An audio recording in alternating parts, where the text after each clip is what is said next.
Welcome to Book Talk for Book Talk with Jack and Amy, a literary podcast where we deep dive into the writings of your favorite novels. This winter, we are hosting a book club while we prepare our literary analysis of Sarah J. Maas's A Court of Silver Flames.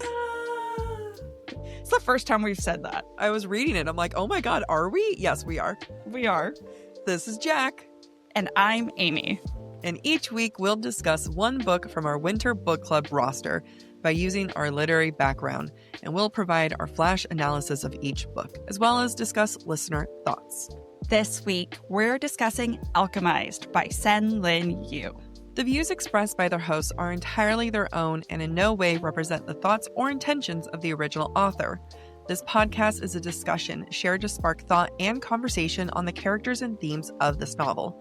The interpretations presented in this podcast are just a few of many possibilities. Listeners are encouraged to read along and share their own analysis of the text.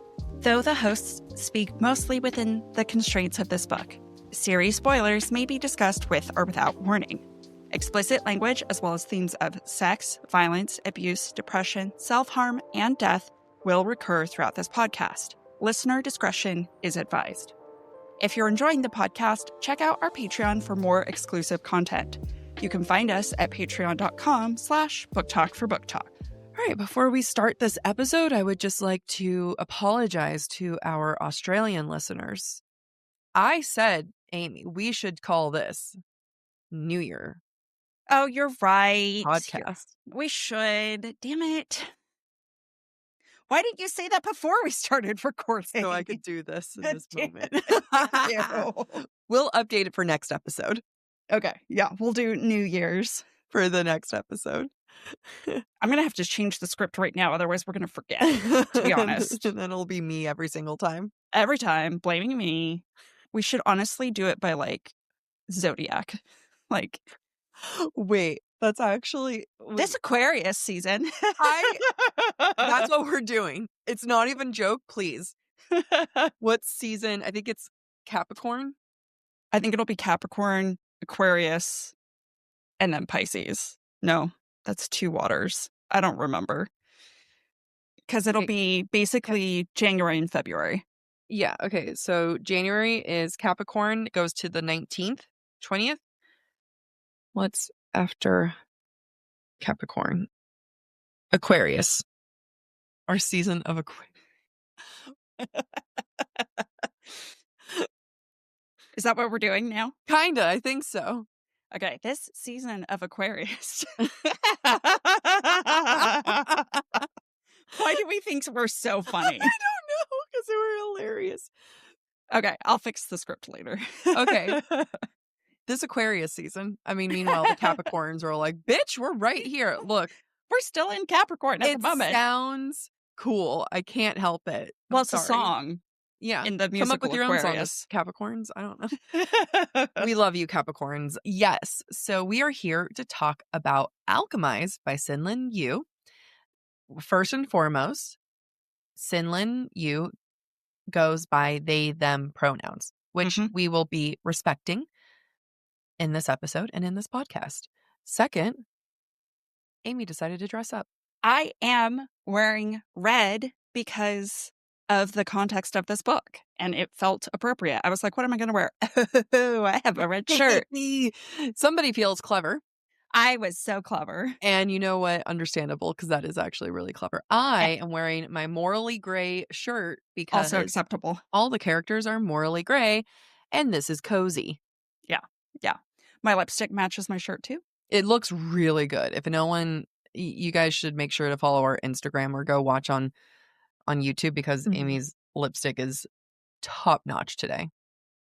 My thin ass lips are just like hanging on by a thread with this gloss. All right. Okay. Hands up, tits up. I don't know why that's the official phrase of this segment now, but it is. The fact that we don't have merch that says it is shocking. We don't have merch in general. Actually, you know what? I should create a shirt where it's like hands over the hands boobs. Up, tits up, but it's like holding books right over. Oh, that would be so funny. Yeah. I can do that. Yeah, you can. Do we have time? No. That's right. All right, let's go ahead. You go first. Not it. I didn't read Manacled, so I really loved this book. I did read Manacle, and I liked it. Some questions? Okay. Mm-hmm. Some Well, questions? we did not do this at all last book club. We forgot. So we need to bring it back. What are some themes you saw Mm. in this book? Whew. Or do we That go into the background first of like what it let's was? let's go into the background first. Even though Okay. I'm sure a lot of people know, we're going to talk about it anyway. Manacle or Manacled. Manacled, but like Alchemized was originally a Dramoine fan fiction, which is Draco and Hermione as a pairing called Manacled. Now, for the sake of this conversation, if you want to know our thoughts on J.K. Rowling and the fan fiction, and I know it's a messy, complicated world, we do not support J.K. Rowling. We don't like her. We do not like her. She's No. trash. Her, Yeah. we don't agree with her views. She is no friend of this podcast. And what was We I have going a to say? whole article about it We have on a the whole article. subtext Yeah. societyjournal.com. I really, honestly, I'm going to start adding myself as the secondary author on your articles. Okay. You know what? You're not wrong, but I put the spirit into it. You did. And it's very, very well thought out. You guys should go read it.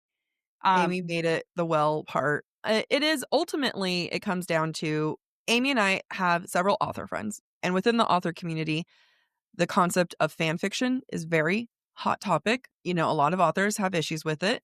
I can understand. I am not a published author yet, and I have no idea how I'd feel if someone wrote a fan fiction about my work and then became super successful. Who knows how I'd feel? We also know that is messy because of the J.K. Rowling trans rights of it all. All that to be said is this is not the podcast to have that discussion with. We have an article. We know it's messy. We don't support J.K. Rowling. I do love me some Dramoine fan fiction. And at the end of the day, J.K. Rowling hates Dramoine. And if it pisses her off, it brings me joy. Yeah. And you know what? I think what I want to start by saying is even though I went in knowing that Alchemized was previously a Dramoine fan fiction, about 20% in, I was like, I can't keep figuring out who is who. Like it feels separate enough by a certain point that I was able to separate my understanding of characters from the Harry Potter world and Mm-hmm. focus entirely on the characters of this book and treat it as original fiction. I will say SenLinYu? Are we friends? Just Sin? I don't know. But SenLinYu did a fantastic job of creating their own world, Mm-hmm. of creating their own magic system. Arguably, maybe went so hard on the magic system of trying to make it unique and original. I don't mind it. Like, it's complicated. It's a complicated as fuck magic system. It is. And so I guess we're starting with world building. Yeah. Um, We're skipping themes. We'll catch on themes we'll around. get to themes. Yeah.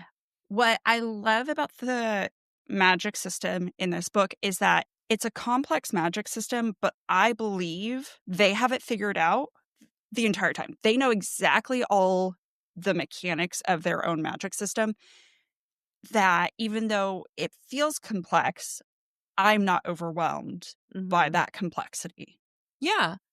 I was a tinge overwhelmed by that complexity, and I know that a number of readers were overwhelmed. I was able to figure it out. Like, it's not like the world building was so complicated or the magic system was so complicated that I didn't understand the concept of like the different categories. Sinlin, Animancer. yeah, like by the end of it, it was like clear enough. Mm-hmm. It is one of those things for me that I personally, and this is why in my own book it's done differently. I'm tired of starting books thinking, okay, by 20% I'll understand what's happening. I'll understand the magic system or alchemy.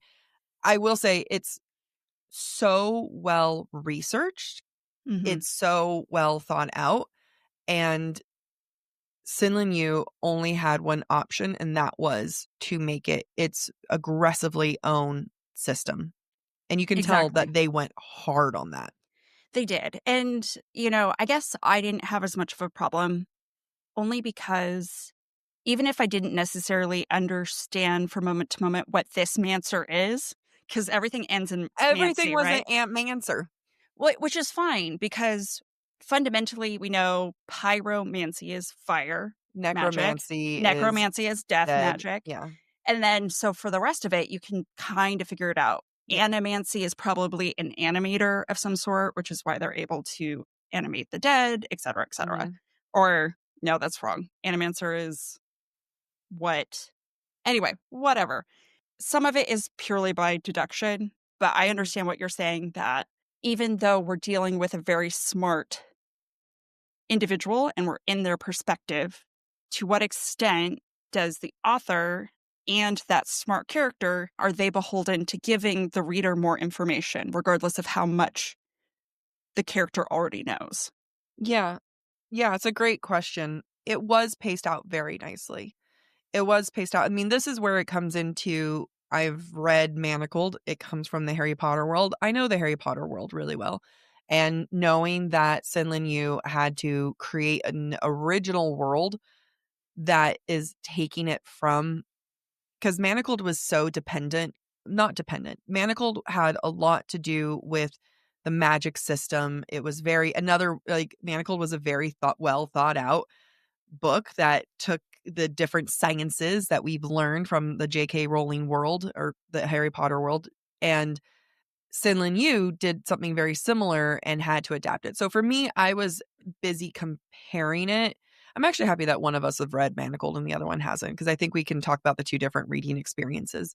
But I was looking at it and I did appreciate how aggressive she went into this world building. It wasn't as complicated, but she kind of had, sorry, if we mess up, I'm really sorry, guys.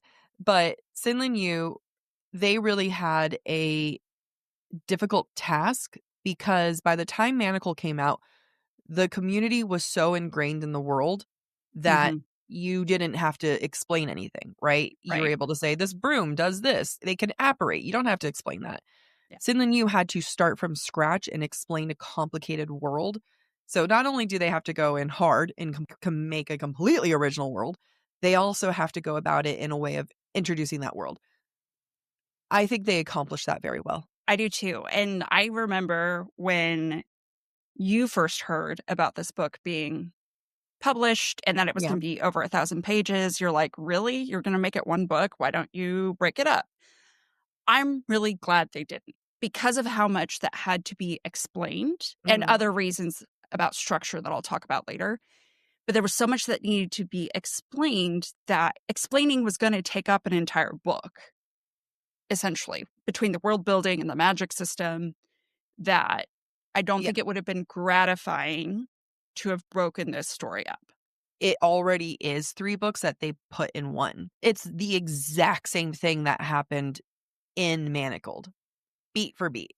Mhm. So my comment of how are they gonna fix it? The answer is we'll make it 1,000 pages. So Yeah. I don't think that either of us are saying the opposite thing. Does Yeah. that make sense? Yeah. You're saying it wouldn't make sense to break it up, and it's like, yeah, which is what I was saying. It doesn't, how are they gonna fit it? And the answer Mm. was no. We're My just gonna answer. make a 1,000-page book. So Yeah. both of us had the same huh, they can't possibly break it up into 3 books. Exactly. Me. How are they going to do that into one book?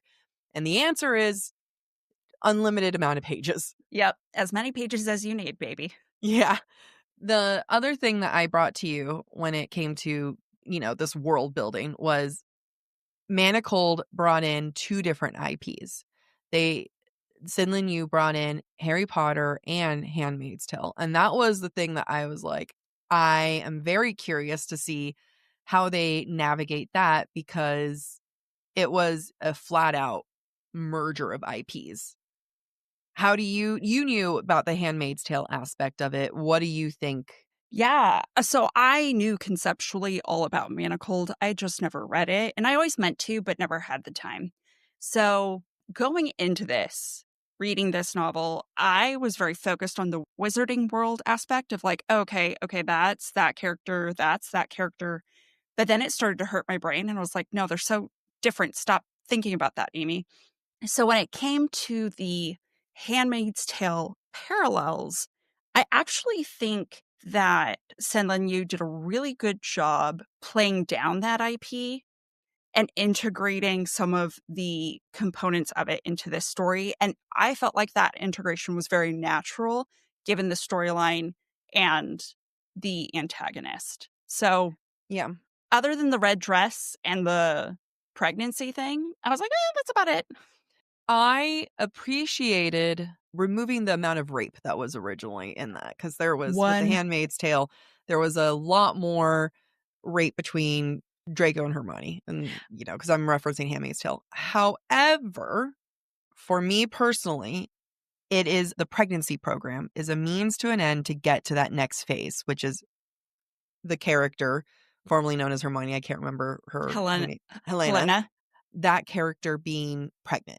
And because of that, I actually felt like SenLinYu took out so much of the Handmaid's Tale aspect to it, which I really appreciated. I was like, Mhm. great. Love the less rape. Love a whole lot of the other, like, some of the plot was very much built around that. So I was a big fan of it. And then the second that they introduced it in the, like, oh, by the way, there's this pregnancy program that we're doing because I actually felt like that was, they were just trying to get to a means to an end of it being, we needed Helena pregnant. True. I still felt like in the grand scheme of things, as you learn more about the Morrow character, Yeah.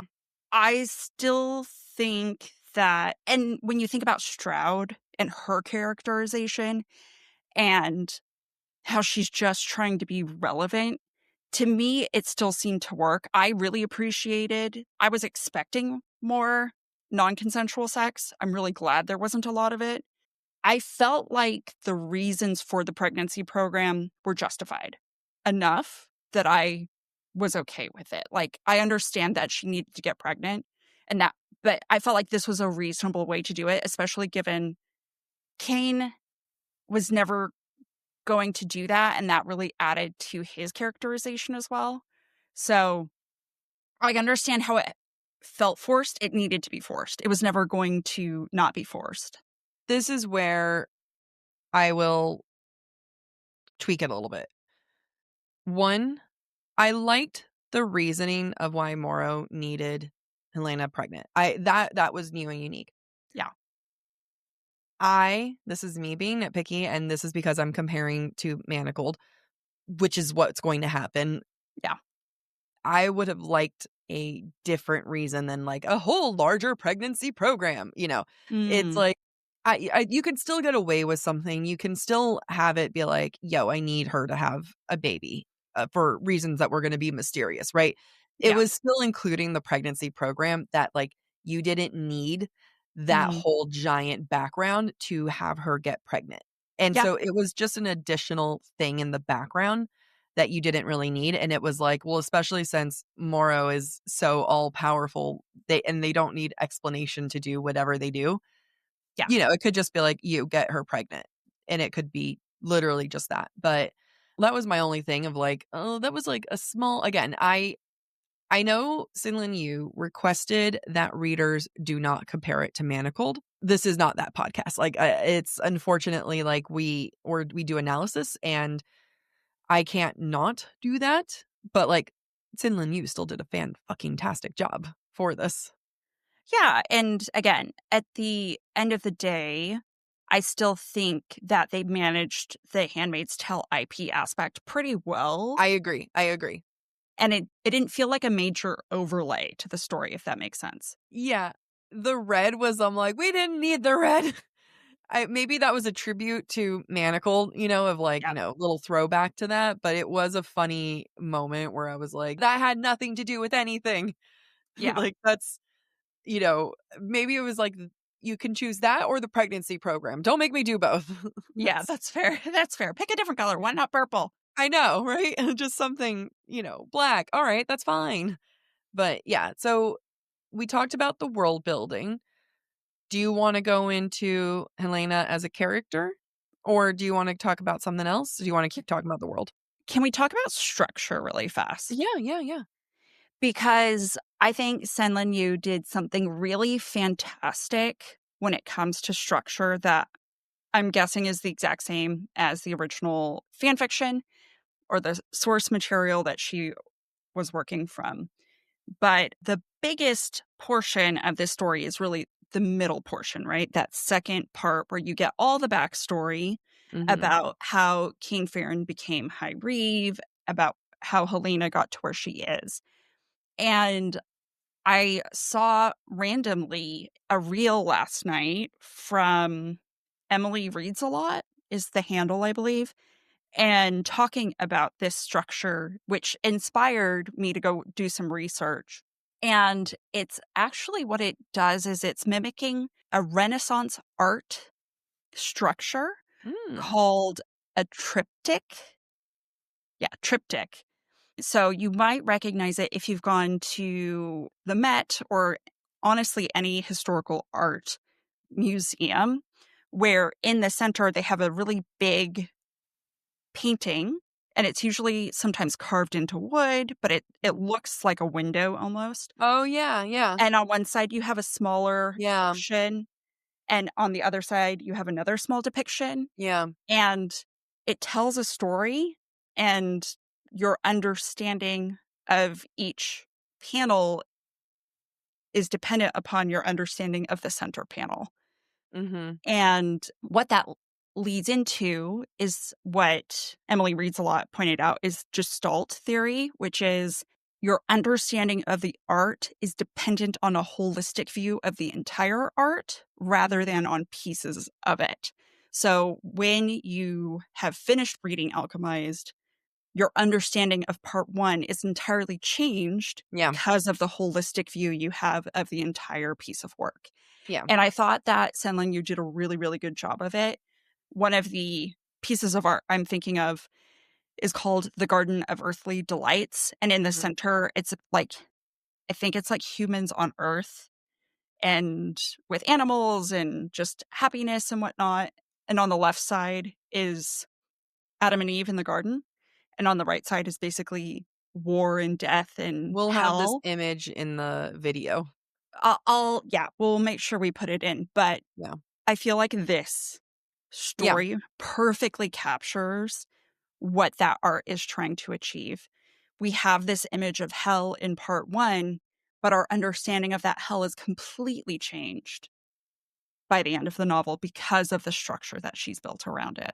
Yeah, the structure is fantastic. The Yeah. structure is honestly, I think, what made it so Hmm. popular originally, because you do go back and you read you read the beginning and you see how many clues there are and you see all of the little tidbits and stuff, and then, and then like just the repercussions at the end, and the whole story of the whole middle part is fantastic, because not only are you discovering their love story, you're discovering the 14 missing months or something like that Hmm. that Helena doesn't remember, and how much she herself has changed, right? So Yep. it's a discovering a love story, but it's also discovering her own tragic story too.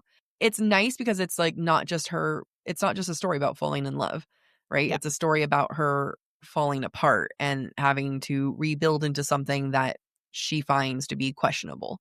Yeah, that was one of those things that when this first came out and it was popular online, everyone was just like, "Oh my god, this is fantastic," which it is. Like, it Yeah. really is, and it makes me happy that you got to experience that for the first time, Yeah. because, like, for me, I'm like, "Oh, yeah, no, I know it's coming," Hmm. but Hmm. it brings me great joy that you got to have that.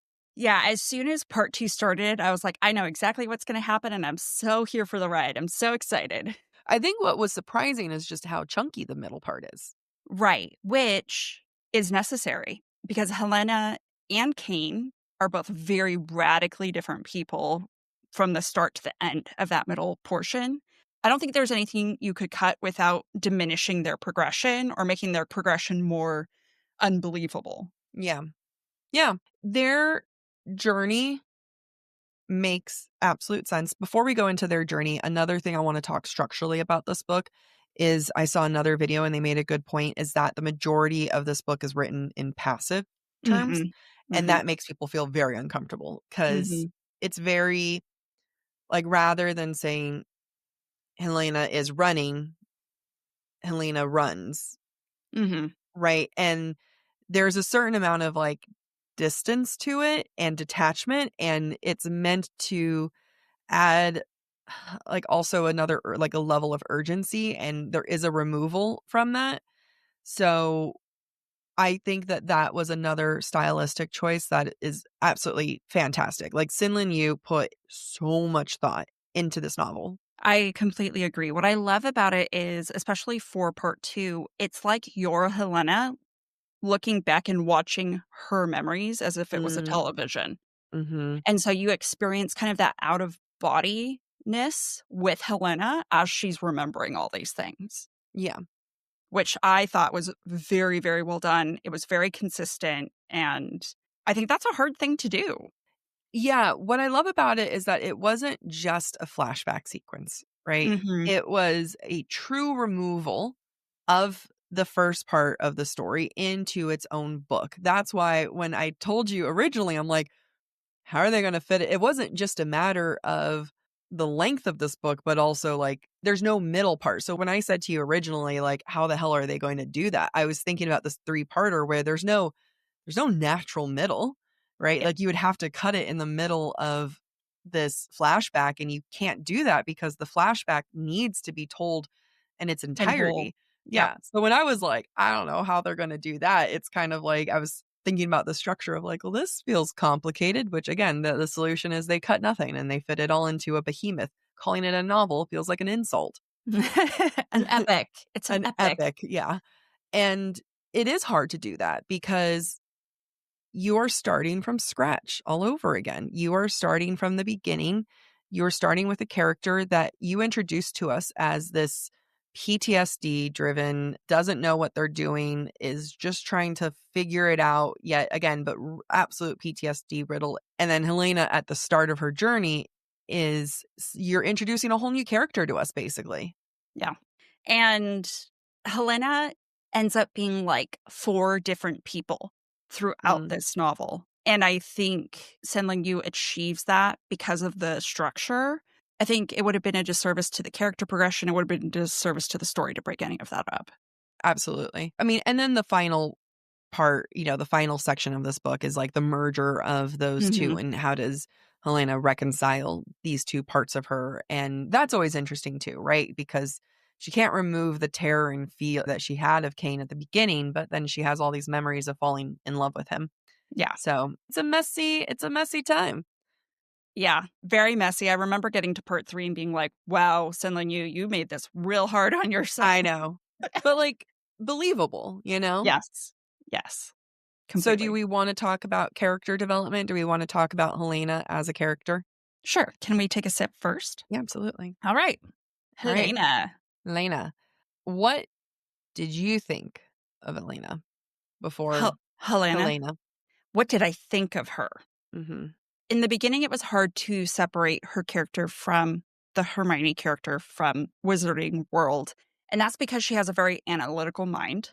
And I do think that the point of view and telling the story from her point of view accurately captured what I think a very analytical person would be. So I thought a lot about that. And I actually thought a lot about, like, would people find this without the context of the part two?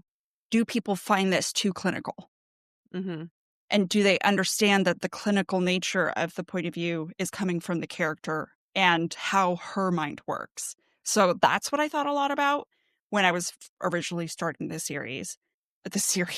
book, the epic. Yeah. What were your thoughts when you started? I struggled with Helena mainly because it felt like SenLinYu took all of the necessary parts of Hermione, which is the analytical mind, Mhm. and removed the substance. And you can see where it's kind of being fed to you, right? Where it's like, okay, well, Helena also grew up in this world where she's judged, but you don't have the same substance after getting 7 books with Hermione and getting all this background. And her parents were dentists, and then she wasn't accepted and her hair was frizzy. You know what I mean? Like, there's Yeah. just a lot more substance because Hermione was more than just Smart. smart. Like, she punched Draco. You know what I mean? Like that she was funny. Like she wasn't afraid to attack Ron. She kidnapped Rita Skeeter in a jar and held her captive. Like there's a lot that made Hermione Hermione. Mhm. And in order to distance Helena from Hermione, she had to remove all those parts, but I felt like nothing was introduced to make Helena more than just an analytical mind. Yeah, I think that's a good point. And was it you that was talking about this, or is this a video you sent me? The problematic nature of Helena as an immigrant? That was the listener we were talking to at Steamy LitCon. Oh, that's She right, did a that's really good job. right. She Yeah. did such a good job. Who was that?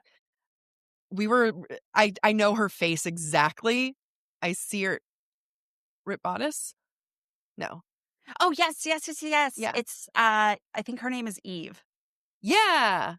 Good job. Yes, Eve. So Eve is a friend we see at the Rip Bodice all the time. We saw her at Steamy Lit, and she has a excellent, excellent view on Helena and the problematic nature of Helena as a character and as an immigrant.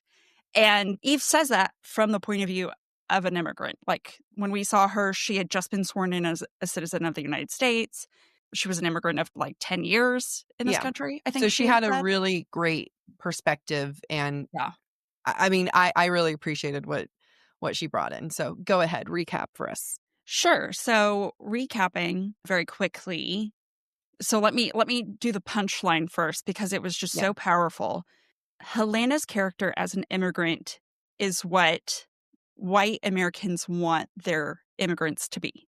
Is Yeah. perfect immigrant, perfect assimilation, by which, and this Helena demonstrates this perfectly, doesn't go looking for her own kind, doesn't maintain her culture, right? Remembers her culture with fondness, but has put it away and has assimilated perfectly into the society that she's been brought into.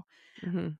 That's what I got. That's my I that's my mean, summary. even things along more things that Eve brought in was one, Helena was clear that she moved to this kingdom at 7.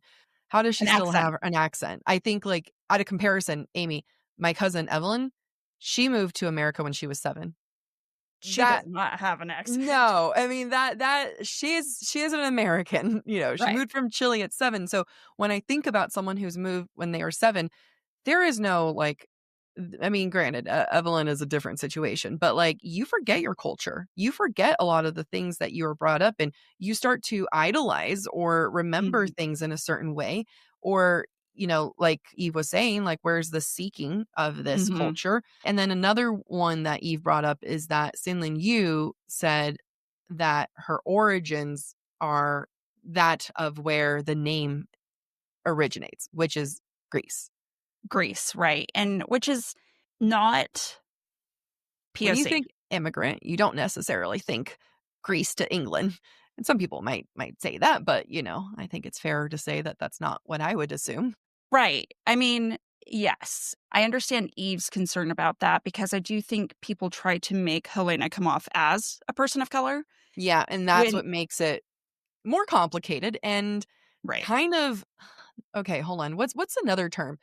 You know how there's queer baiting? This would be like BIPOC baiting. Yeah, yeah, that's a good way of putting it. Yeah. And, the question is, and I think people have always had this question about Hermione from J.K. Rowling's books because of the context clues. Is she Caucasian? Is she not Caucasian? Is she I think when it comes to that, it was okay. Also, real quick about my BIPOC. I know SenLinYu is also a BIPOC author. She's not BIPOC baiting, but the character is without, because so much depiction of it online does show Helena as some kind of woman of color. I just want to clarify that. But Yeah. okay. So go back to what you were just saying. Sorry about Hermione. Oh, I think for a long time, especially with the Oh, context okay. of the movies, Yes. we assume she's Caucasian, but then you've got the play, The Yeah. Cursed Child, where she's not And Caucasian. that's when J.K. Rowling, when she still had hope in this world, before I lost all hope in her, she was like, hey, I never said she was white. It's also like, well, J.K. Rowling, you never made any of your characters anything other than white. Then, Cho Right. Shang, which was kind of like a little too on the nose there. But Right. So she did, but there was that moment where J.K. Rowling did say, hey, you can interpret Hermione as any way you would like to. And then the Dramoine community came in. So this is where it starts to get an overlap because the Dramoine community, it is kind of accepted that Hermione is a woman of color. 9 times out of 10, a fic will have Hermione as a woman of color. And that's just kind of like the thing that in the community we stand with. So it's fair to say that you have an origin of Dramoine where Hermione is normally a woman of color mixed in with this idea that she is an immigrant. You're going to get an image of what Helena looks like. Right. And Eve had a issue with that because she's like, she's just probably from Greece. Yeah. And that is not a person of color. So, yeah. So I think when it comes to Helena, it just was all of the good parts that made Hermione was removed. And I don't want to like dip into anything like that we could be talking in the future, but whatever. Luke, if Mm-hmm. she had, who's Harry, if she had made Helena in love with Luke, that would have absolutely changed everything for me. That would have been, okay, now I understand why she's going so hard for him. Now I understand why she's like throwing herself in the arms of Cain. Now I understand, like, here's a little bit more of self-sacrificing that she'll do anything for love, even though she's not receiving it. Like, that Mm-hmm. would have added so much more to her character. And I was genuinely shocked. Like, I think I was still towards the end of it. I'm like, are we not in love with Luke? Is that not what we're doing? Yeah, my personal interpretation, I chose to interpret as her in love with Luke, but knowing that Luke was infatuated with Leela from an early point in the story, she would rather be his friend and remain close than take away from his happiness. And she had made an oath, and that was the only way she could stick around, right? There were Yeah. so many decisions she had made that kind of pigeonholed her. And so she chose to love him from afar. That's the only thing that makes this make sense for me.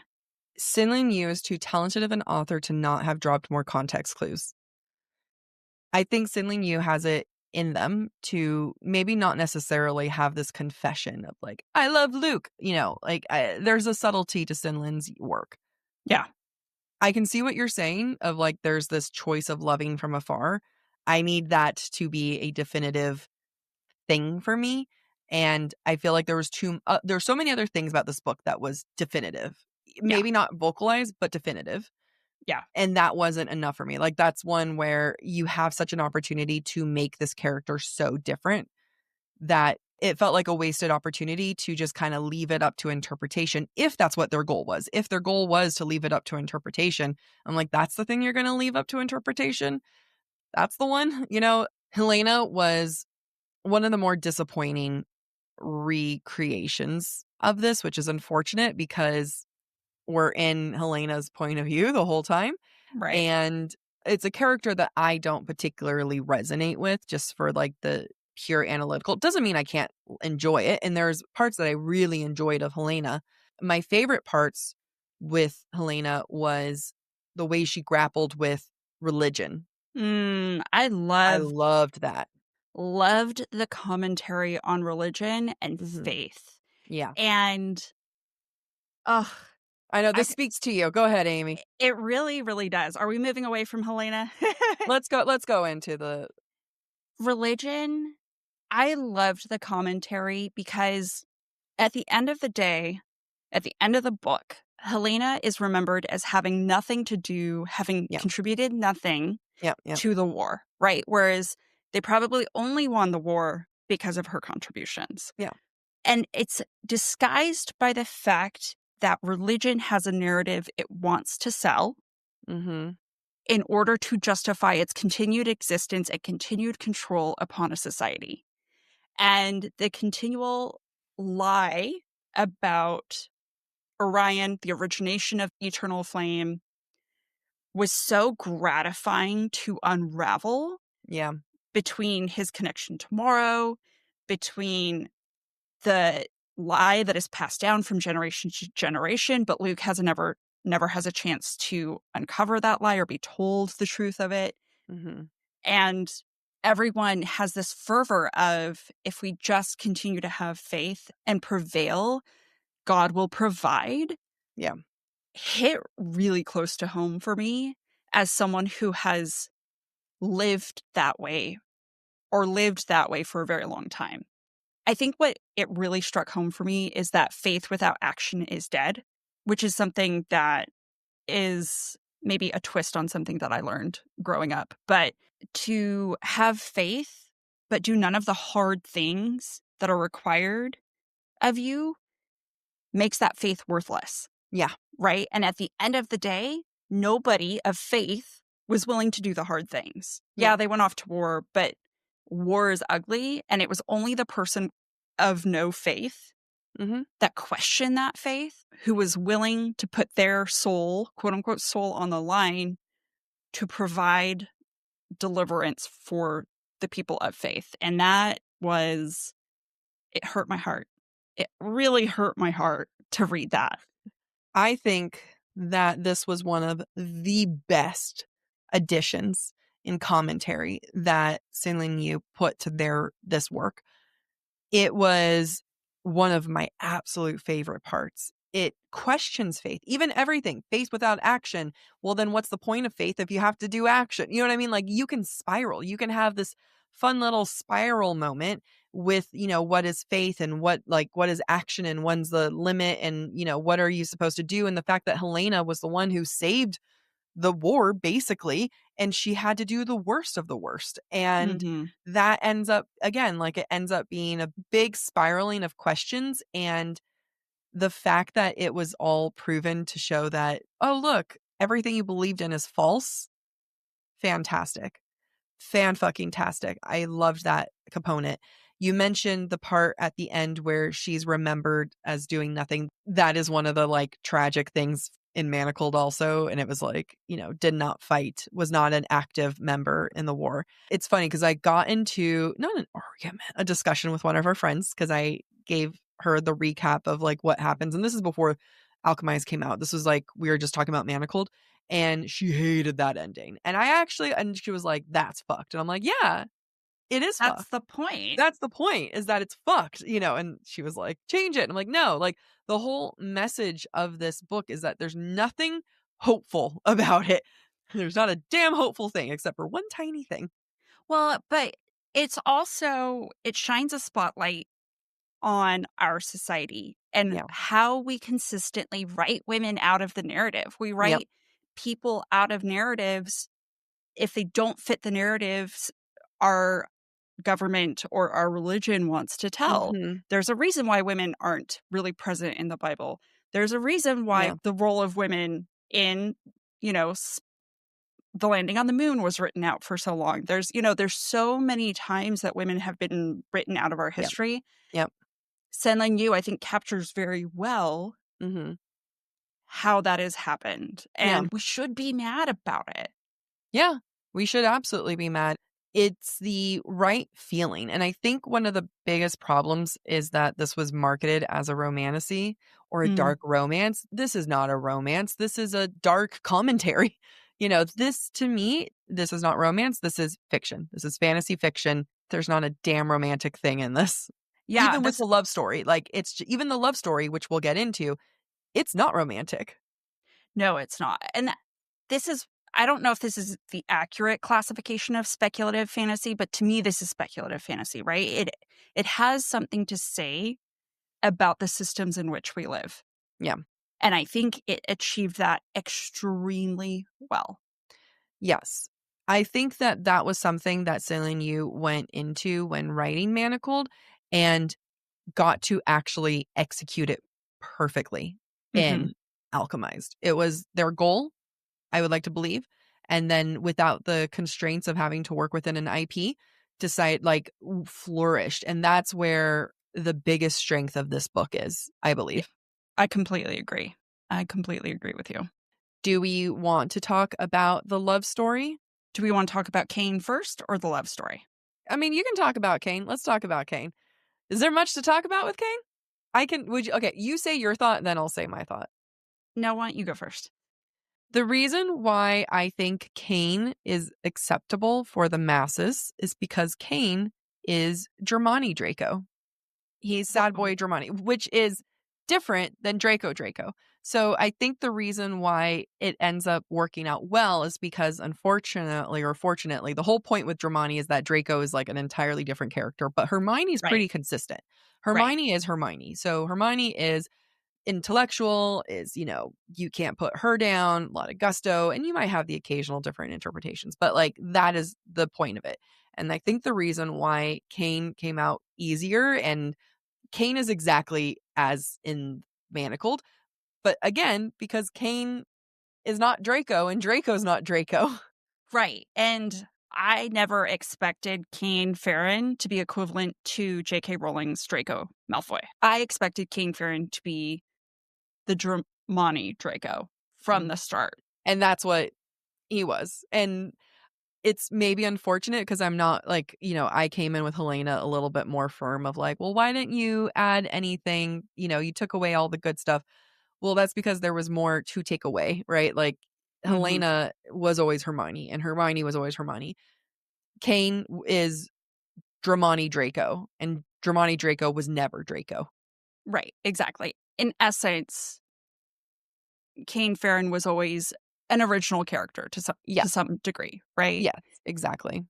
Which is why I love it, because I was a Dramani fan 20 years ago. Whew, Yeah. Before, You don't need to put numbers.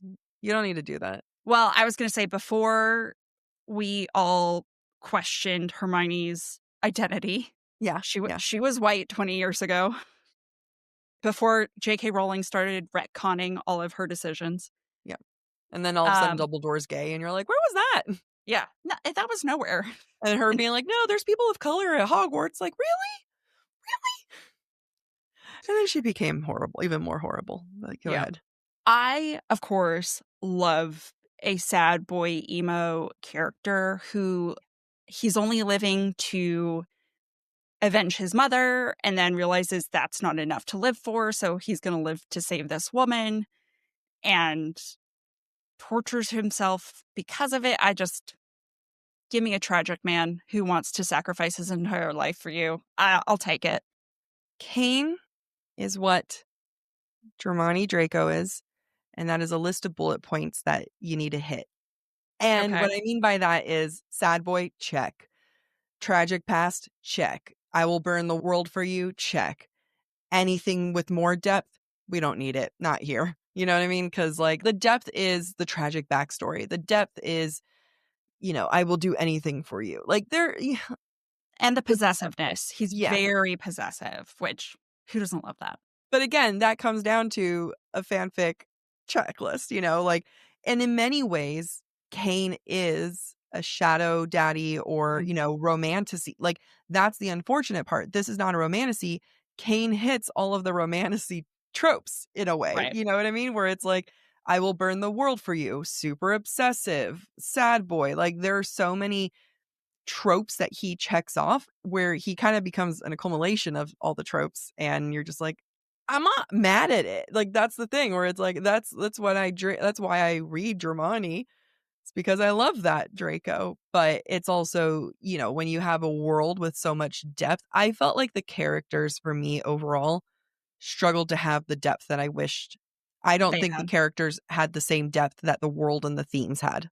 That's an interesting comment.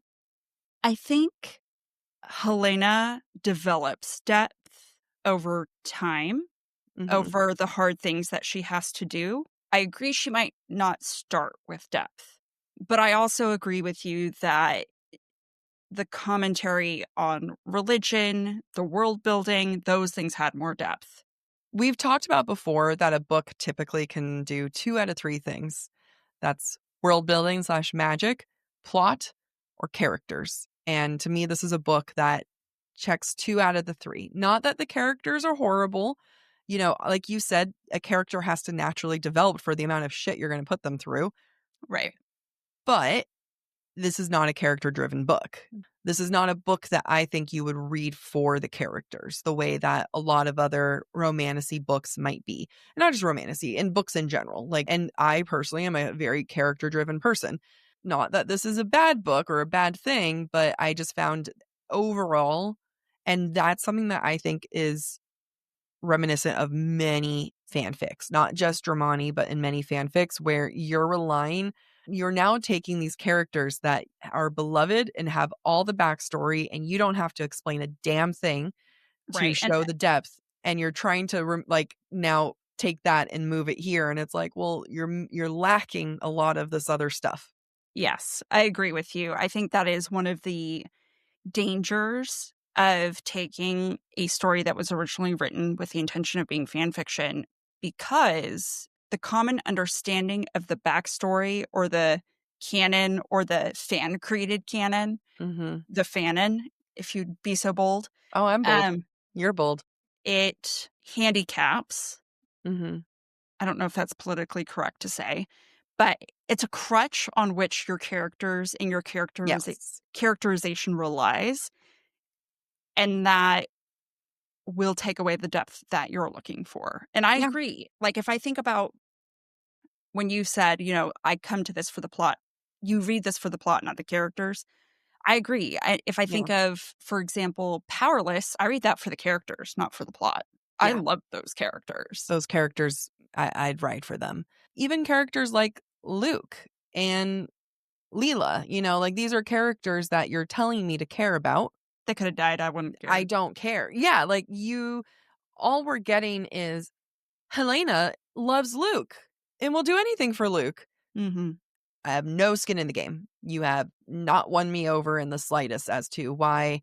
The only thing that I liked in the dynamic is I feel like Luke's longing for Leela was done well.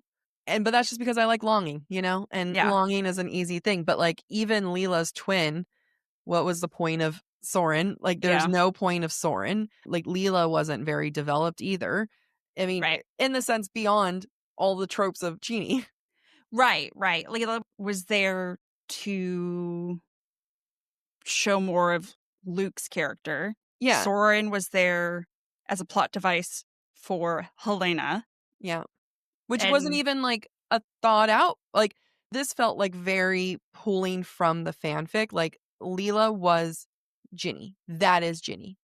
mhm, Not just in the fanfic world, but in the Harry Potter world, right? Like this, right. you can't hold me back. I'm gonna go be a badass. That is Ginny. Soren, in the fanfic, was a former love interest of Hermione. So Mhm. therefore you kind of have this like messy complication there. You don't even really have that here. Nope. Like you said, it's a plot device, but what heart of the plot did he even help with? Just making Helena the bad guy by reanimating him. That's it. The and that could have been anyone. It really could have. You didn't need Soren at all. Nope. No. Mhm. No. So that's where like this is like Nicole Kidman. You come to this place for the magic. But and AMC. yeah, AMC.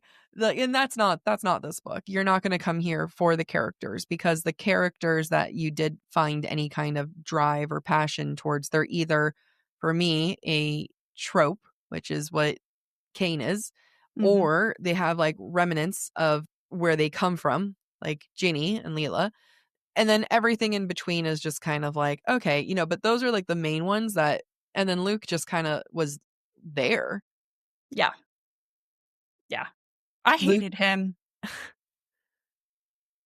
Amy just like stared off into the distance. You guys missed it. She was like, I hate him. And then like she left us. She left me. I don't know where her mind went. Thinking how much I hated about him the entire time. I was listening to the novel. Yeah. Yeah. Luke sucked. And I think Luke could have sucked more.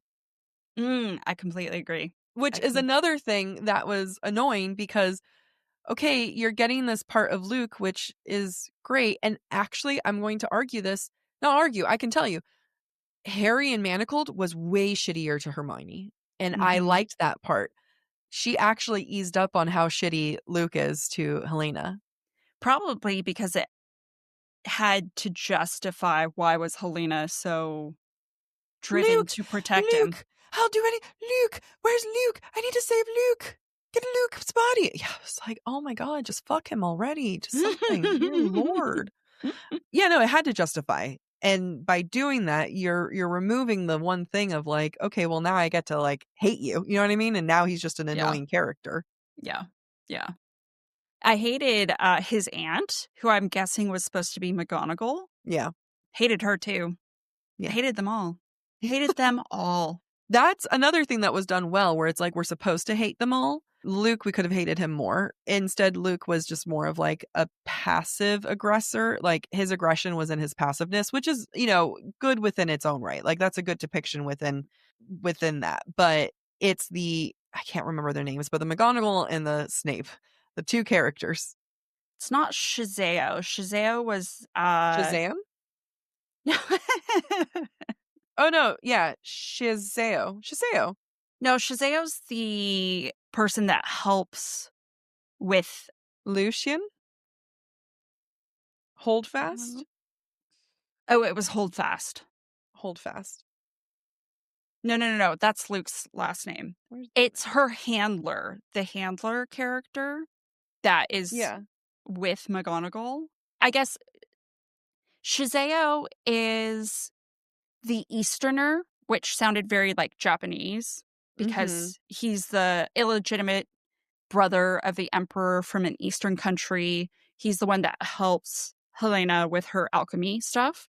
Yeah. It's the other one. It was the spy master, essentially. Here, I'm going to send this to you on Instagram. It has a list of all the characters, and I'm staring at it, and it's still confusing me. Okay, so Ilva is the great aunt. Yes.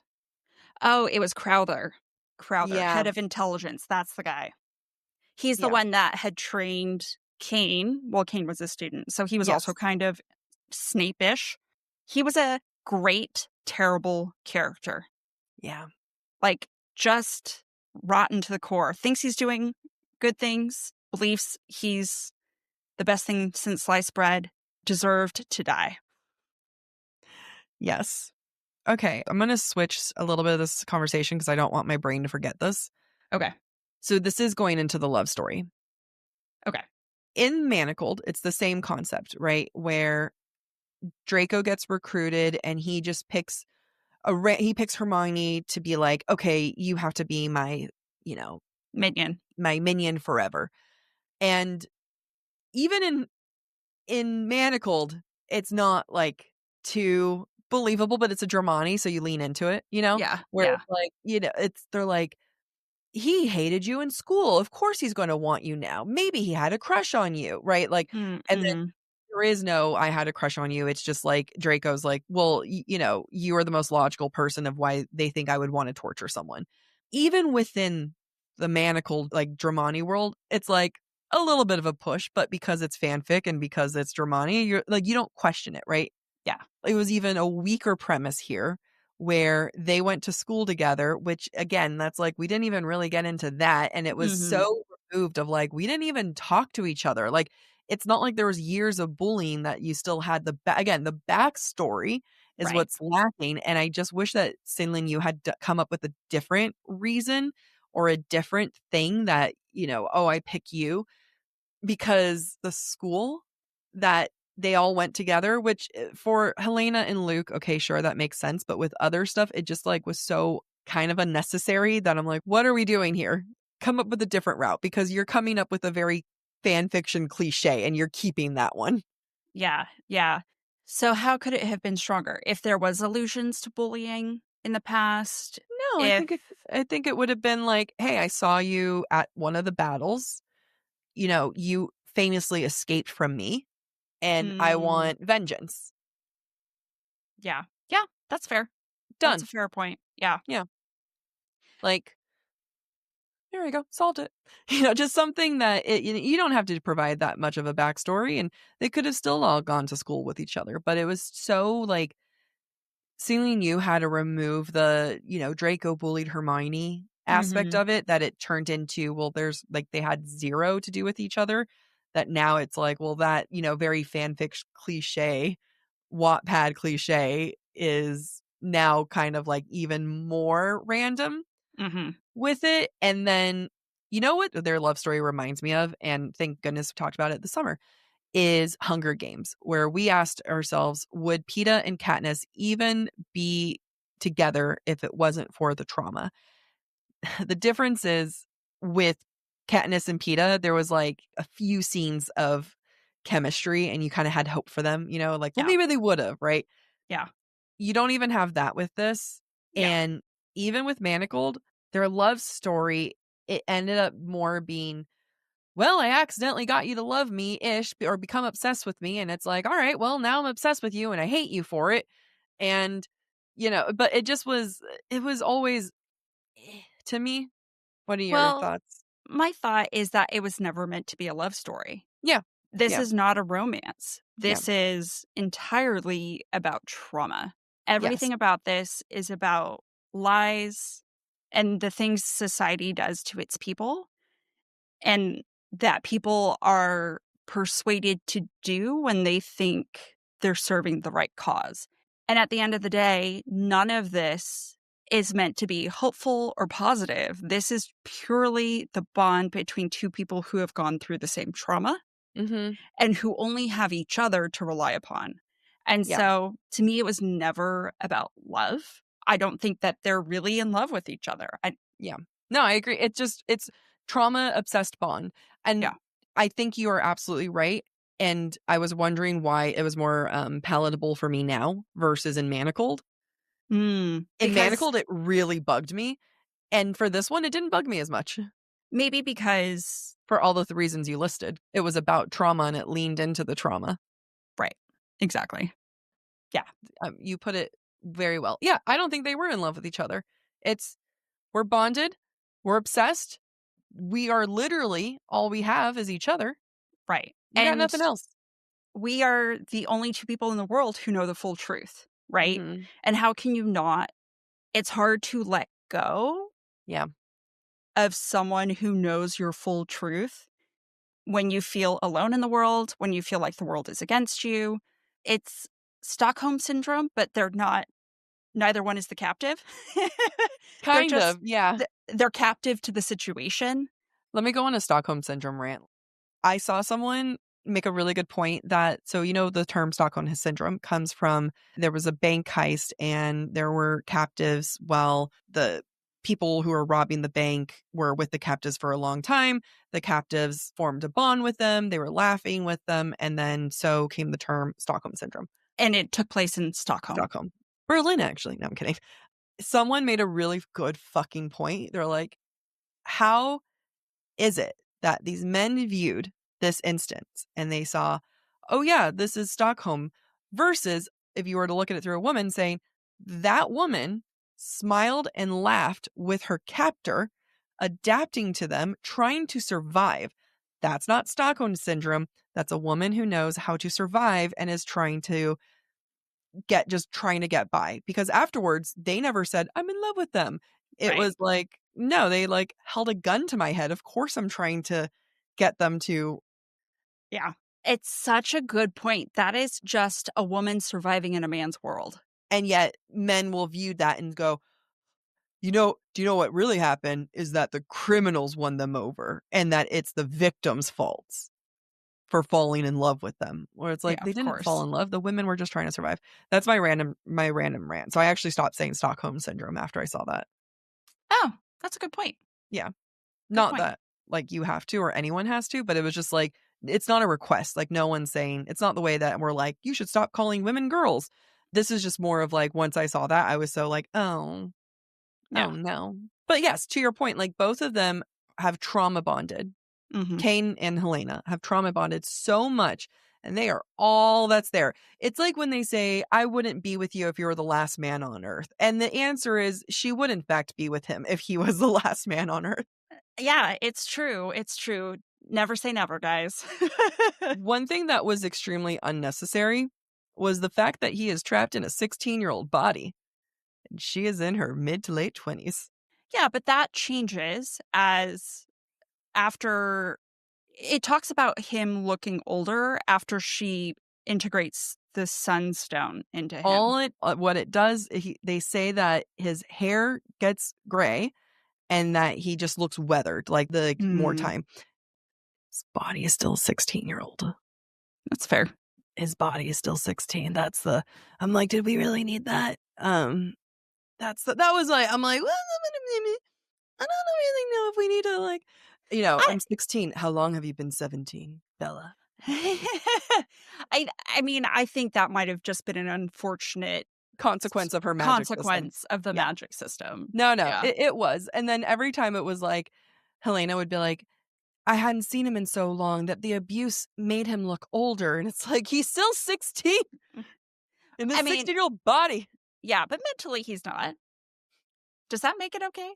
No. We got a comment today and they were like, hey, just asking a question. You guys are going in real hard with Aelin and Rowan in the age gap. You guys didn't go in that hard with Feyre and Rhys. Why is that? And I responded, honestly, it's been longer and we're hardened. It's true. It's I have true. like, I mean, I was like, I could make a case that because it's YA and now she's like positioning it differently, but like, we're just more bitter at this point. So No. it could be like truly my hardened ass looking at this of like, his spot is 16. How dare we? In our defense, we did talk, I think, more in Mist and Fury, especially Wings and Ruin, about how he's like 25 times her age, guys. Yeah, We did that's talk true. about it. We were also early in our podcasting career. We didn't want to turn people off, whereas now we're just like, if you You're don't, stuck with us if you're if, here.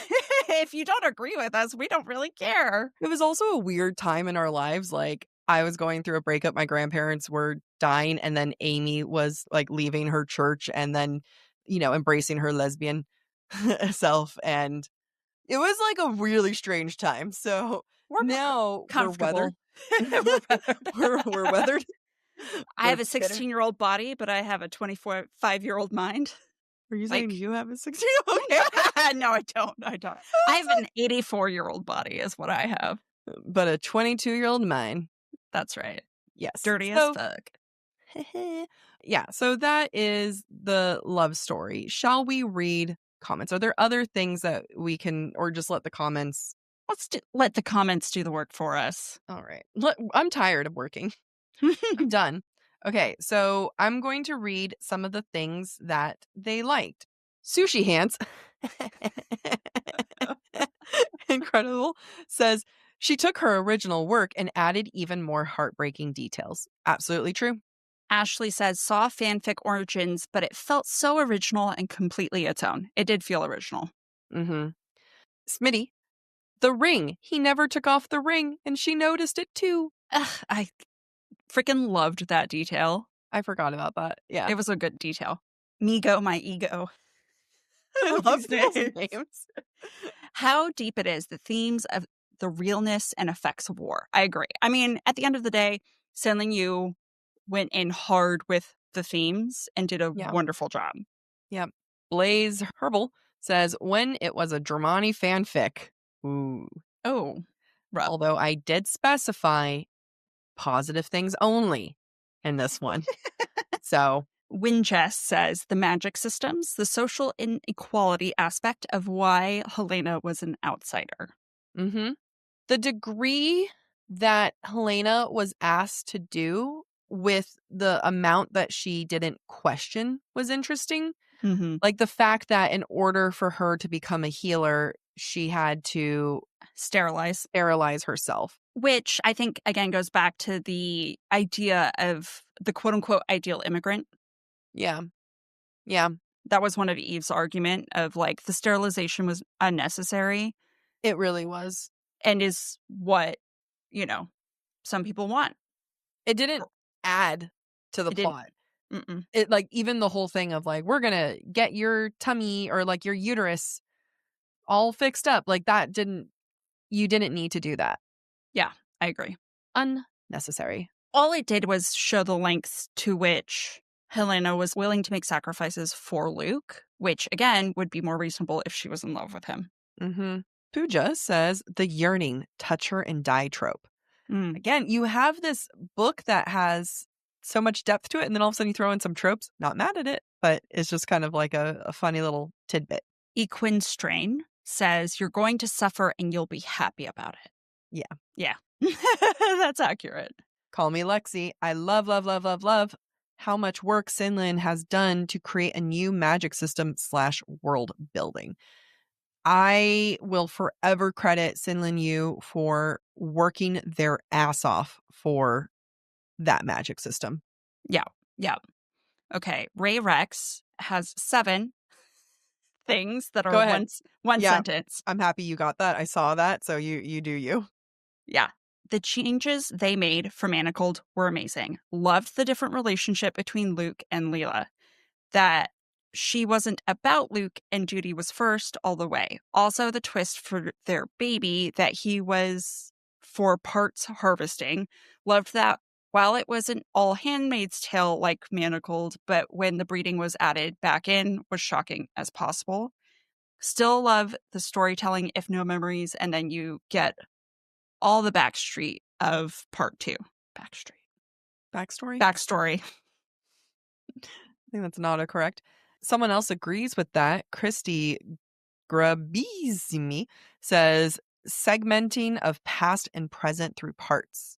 I love that. Even in the beginning, and I wonder if it was better in Manacled or better here. I can't tell. Because there were parts in this book that I would look to see how much I had left and was absolutely horrified. So, like I'm trying to like remember what was like better here or better there, or if I was just like tainted my own thing. But there were parts where Helena would remember clips of conversations in the past, and it was, Mhm. like, horrifying. I know why it didn't hit as hard for me now, because in Manacled, you would have a memory, and it'd be Hermione remembering something Harry would say, and we as readers know Harry would never say that, not to Hermione. So it was, like, Mhm. horrifying being like, "Oh my god, like, why did he say this thing?"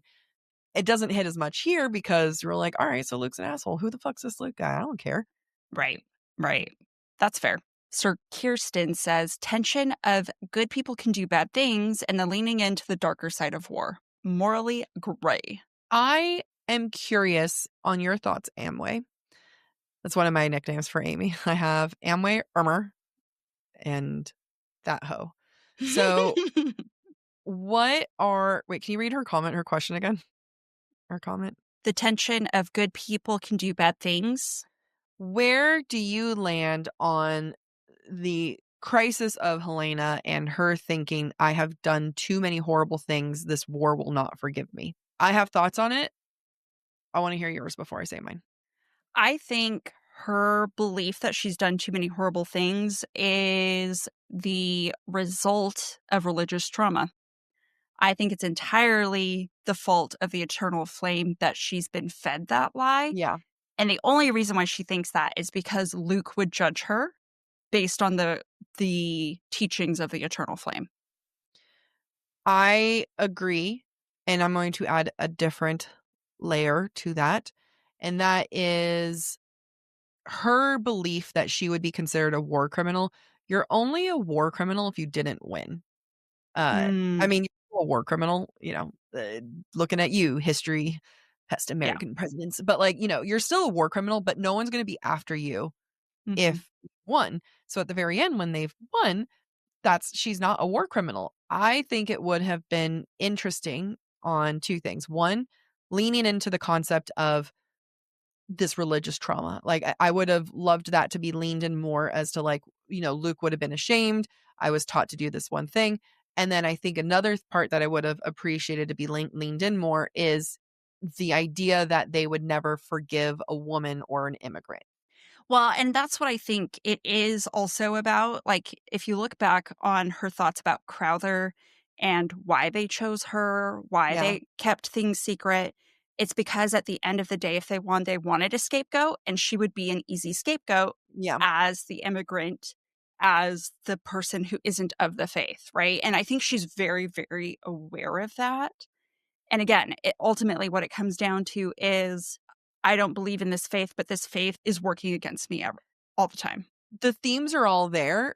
There's different aspects, and this is a me personal preference. This is no way I've done suggestions and critiques of this book so far, but this is not this is not a critique. This is just more of like a me as a writer. I feel like there's certain parts you can be more heavy-handed, Hmm. like with the moral of the story type thing. Like one of her moral of the stories is like, the darkness of war. I think that would have been a good heavy-handed moment rather Yeah. than a lighter in the background of having us to make those connections. Mhm. Now, at that point, it might have been too much heavy-handed things, like it might have been like, you can only go so hard on so many things. But I agree. I just feel like that was a unique moment where, you read that and you're like, you can come back. It's fine. And then you think about it, you're like, oh, they're actually only doing this because of. Yeah. Yeah. This is an interesting one. Emily Beth says, the world almost felt like a crossover between Gothic and steampunk. I feel that. Really? I not the steampunk part. Maybe not the steampunk. Gothic for sure. Yeah. I don't know. Yeah, I don't know either. I don't know. Mad says the 3 parts were insane. Loved the Easter eggs in part 1. Yep. Completely agreed. Miss Amaray says the slow reveal of the magic system details. Yeah, I think it was revealed at a very nice pace. Mm-hmm. Elbab Broad says how it highlights the unseen sacrifices of women throughout history. Mm-hmm. Agreed. Yep. A Moment in Summer says the rescue plot for Luke. I like that it was the precipice they were saving, and I liked Soren's part in it. Mm. Yep. L. Pickard says, my soul being ripped out equals a good time. Funny Centravanti, I don't know. Structure between timelines kept tension, emotional punch to a max. Yeah, the timelines kept the emotion at a high. Yeah, absolutely. So that's the end of what people liked. Oh, boy. What did people not like? I'll start from the start. Okay. All right. Blaze Herbal says that it's no longer Draco and Hermione. Oh, but it is in my heart. Yeah. Win Jess says, the secondary characters struggle to stand alone without the Harry Potter context. That's exactly how I feel. Yep. Miss Northcutt, I didn't feel like she and Luke were actually friends. I agree. They weren't friends, and they weren't quite lovers. I would have loved if she had sex with him for the first time. Like the first time she had ever had sex would have been with Luke. I agree. And then she got sterilized. Yeah. Ro Polly says the friendship between Helena and Luke, if I hadn't read Manacled, I would have been lost. Yep. Pooja, the front half was very info dumped to the point of wondering if this should have been 2 books. Sir Kirsten says extremely slow start, felt repetitive, far too long. I didn't read Manacled. Call Me Lexi has a 2-parter here. 1, not sure, probably it brought Helena's attachment to Luke without much backstory. He only ever seems like a bit of an asshole. And that's the thing, just a bit of an asshole. Not enough. Yeah. Migo, my ego, says not a full dislike, but the magic systems sometimes were hard to visualize. I think that's fair. Mm-hmm. Lasha says, I wish part 2 had been part 1. It's almost too traumatizing to finish reading. I know that's part of the beauty. Lasha, I'm sorry. Yeah. XOXO Mad says, almost seemed too big of a flip for them to fall in love. Not if they were never in love. That's the thing. I think when we accept that it's not love, and that's the thing with Dramoine, it has to be love, right? Because that's the trope. With this as its own original, unique work, I can walk away saying it's not about them falling in love because they're not actually in love, and like this book so much more. Yeah, because at the end of the day, both of these characters lost their favorite parent to the war, and really what they are to each other is that lost parent. Yeah. I mean, and they're busy hating that they've trauma bonded. They're like, Kane's like, oh, fine. Are you happy? I hate you. You made me obsessed with you. Are you happy now? And she's like, no, I'm not. And no one wins. Christy says, I spent the whole book trying to remember who each character's counterpart was in Manacled. That's a hard, like as someone I've read a number of fanfics this year that turned traditional publishing, and you do kind of go back and forth. There is a fair amount that I kind of, unless it's the main cast, I don't really care who else anyone is. That's fair. Yeah. El Babrod says, didn't do enough to justify Helena's attachment to Luke. Needed more flashbacks and unrequited love. Mm-hmm. Agreed. Emily Beth says, was hoping SenLinYu would take the story in a direction far, far away from sexual assault. I mean, I it's got less sexual assault. It has significantly less sexual assault, which I'm really happy about. I agree I'm not a fan of it, but I also to get that third part where she struggles so much with him, It this was is like necessary. yeah, this is one of those points where I'm not a fan of sexual assault, obviously, but, like, for the pointless reasons in a book, this is one of those few times where I was like, yeah, this it wasn't just thrown in there, it was needed for a reason. Yeah. L. Pickard says, it was so hard. I had to highlight so many words, and I knew it was worth it, so I kept going. And part two, it paid off in spades. Mhm. Ocean says, "Underdeveloped characters and character relationships, confusing world building." Lisa and Jess both say the magic system was confusing at times, had to phone a friend for help. All right, let's go into DMs. Okay, I'm going to read Emma's response to what do you like? And Emma said, "This was the best book of 2025. I never read Manacled. I cried several times throughout this book, especially parts 2 and 3. It was utterly heartbreaking. The love story in part 2 was just chef's kiss times 1,000. Kane is a whole other level of MMC. He's not morally gray, he's morally black, and I'm here for it. He's the level of I will destroy the world for you is unmatched in any MMC I read before." Did you cry at all? I got teary. I got a little bit emotional. I wouldn't say that I don't remember if I cried. It's been a while. I've read several books since then. It's been a minute since we're Yeah, it's recording, been a minute. and just so you guys know, it's November 12th, so, like, we're way ahead. Yeah, we are way ahead. I do remember getting emotional for a couple of things. I probably cried a little bit, but I couldn't tell you what it was that I cried about. Probably the religious stuff. Maybe. I'm just throwing the guess. I remember with Manacled, I didn't cry. Maybe the, like you know what I cry when I get teary-eyed are the edits of the final line of Mm, she was not an active participant or whatever like, whenever I see edits of it, I get emotional. yeah. But even with Manacled in this book, I didn't cry. But again, I it's wasn't character for me. Yeah, I think for me, it was moments like when you learn the truth about what happened to Cain's mother and like that suffering.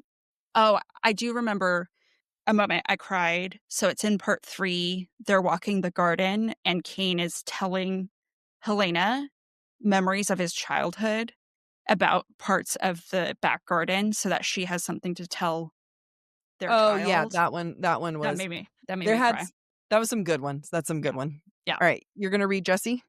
Yes. Jesse says, feedback on Alchemized of what I liked because I ran out of room. Everything is incredibly real and raw. The character development was unbelievable and so accurate in terms of how people respond to traumatic experiences, secondary, vicarious trauma, and active war situations. As a mental health therapist, there were times I had to step away from the story, not because the writing was poor or the scene wasn't well done. It was because the writing was honestly almost done too well, and it evoked such a visceral response for me that I needed time to regulate before I could keep going. I do not think that it glorified sexual assault in any way, but demonstrated how survivors may respond and struggle with their own physical reactions as part of sexual assault or similar trauma. The depth of the story really came from sitting with the impact of what the characters faced and how each attempted to cope and survive. And the story is just incredibly stark and impactful in that way. And then she sent 2 pictures of her crying. This book broke me. I need to look at those photos. Oh, Jesse. I don't see because I've opened something else. Let's see. Oh, that's hilarious. I mean, not her crying.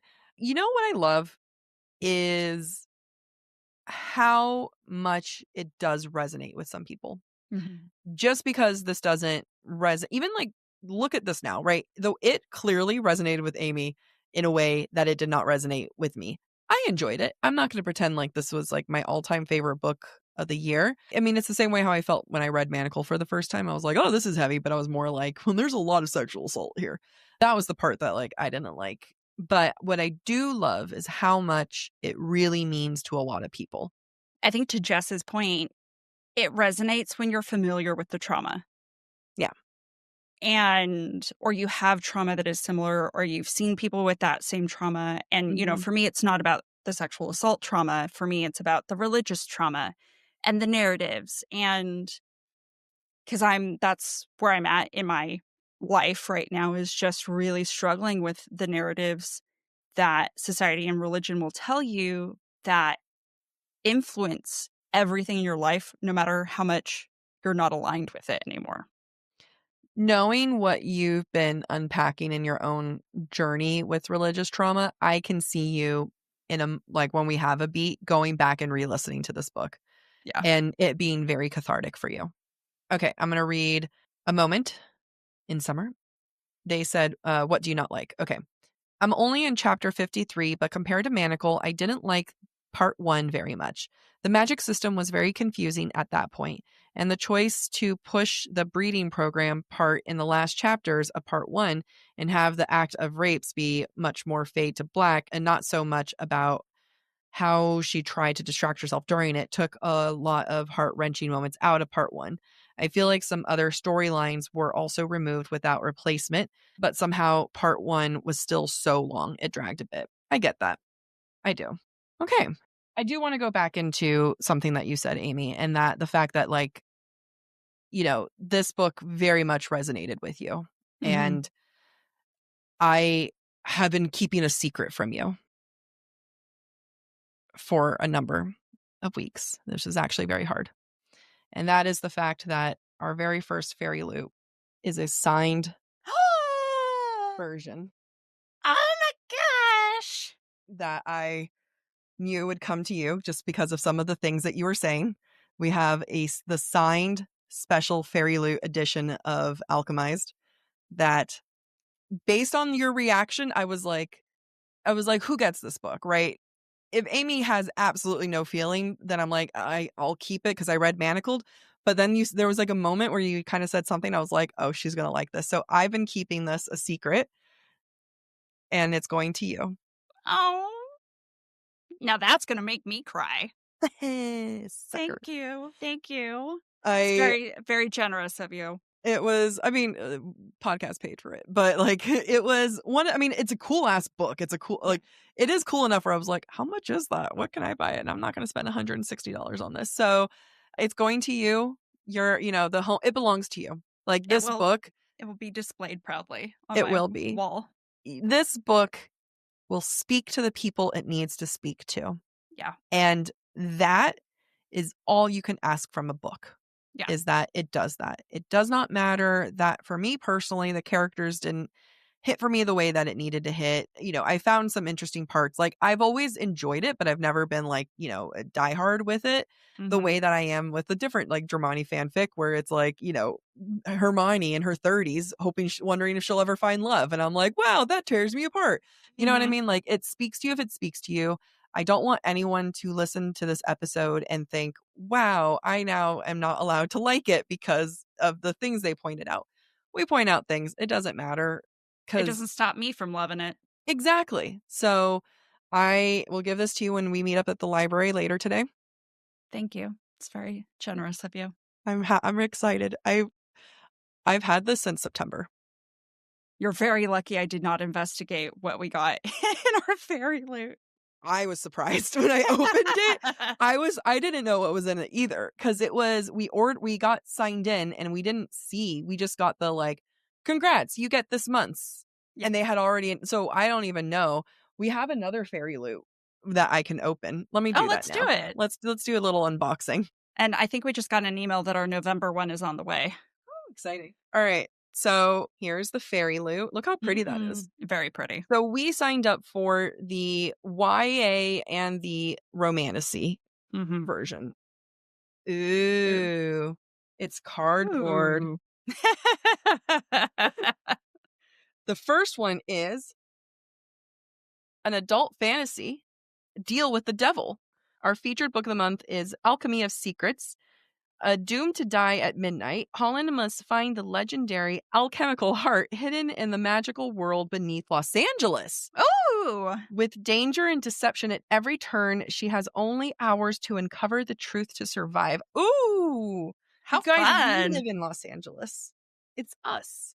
It's us.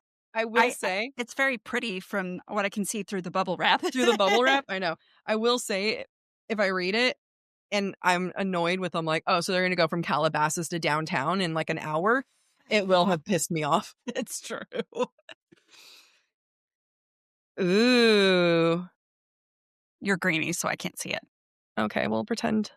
Ooh, so pretty. Let's see. Oh, that looks so nice.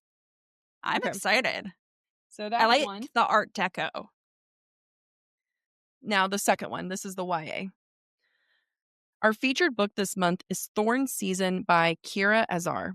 In a kingdom where those who wield secrets and deadly magic risk execution, Elisa must conceal her powers to survive. Amidst a court of hidden agendas and dangerous allies, she must become sharper than the thorns that surround her. Dun dun dun. I think this is the YA one. Ooh, I love that. The front of that cover. That's Oh. very, very pretty. So pretty. All right. Ooh. Which one? Who gets what? I think we have to listen to them and then decide who gets what. They're all in they're at my place. You get one too. Which one do you want? I do want this one. Okay, keep that one. I'll take the Art Deco one. And Alchemized. And Alchemized, yay! What came in with Alchemized? Was there a YA that came with it?